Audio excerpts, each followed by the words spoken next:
Welcome to day 19 of 100 Days of VBA. Today we're going to look at our last type of loop, and that's the do loop. It's similar to the while loop we looked at before, but you can specify do while or do until. So let's have a look.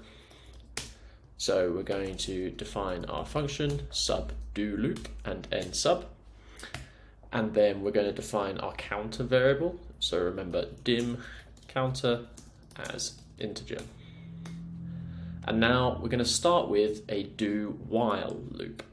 So we're going to say do while counter is less than 10. And we're going to start our counter at 1. And then to end our loop, we're just going to write loop. And then inside our loop, as we did before, we're just going to write the number of the counter to the rows in column A. So application.activesheet.range a ampersand counter dot value equals counter. So what this is going to do, it's going to check at this point if our counter variable is less than 10. And if it is, it's going to complete the code in this block until it gets to loop, at which point it goes back up to the top. And with our do loop, the same as our while loop, make sure to always actually increment your counter. Otherwise, it will always be 1, it will always be less than 10, and you'll end up with an infinite loop. So let's run that.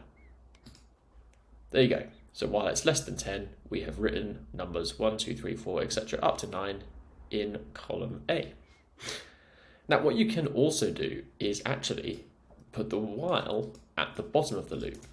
So that means that we'll always run this code at least once, because we'll run through our function, so we'll define our variable, set it to 1, we'll get to our loop, because the check is now at the bottom, we'll run the code at least once, and then check to see if it's less than 10 before running it again. So let's say our counter is 11, and set this to column B now so we can see it's different. So actually our counter is always going to be more than 10, so this is always going to be false, but because we've rearranged our loop, it will still run this code at least once. And there you go, 11's appeared in column B.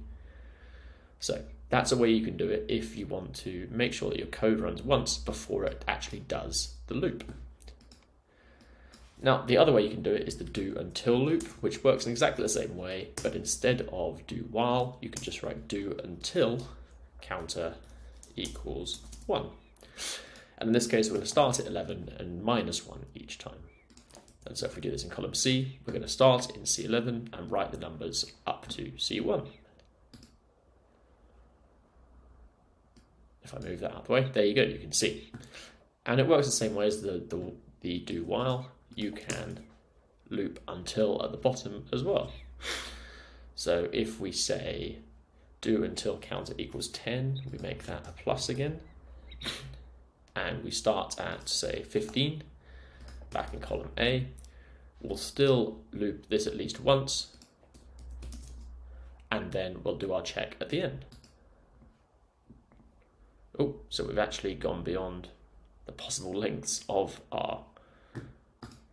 the sheet there, because the counter will never be less than 10. So if I make that minus, then it will run and fill in that gap. So there you go, that's the last type of loop, the do while and do until loop.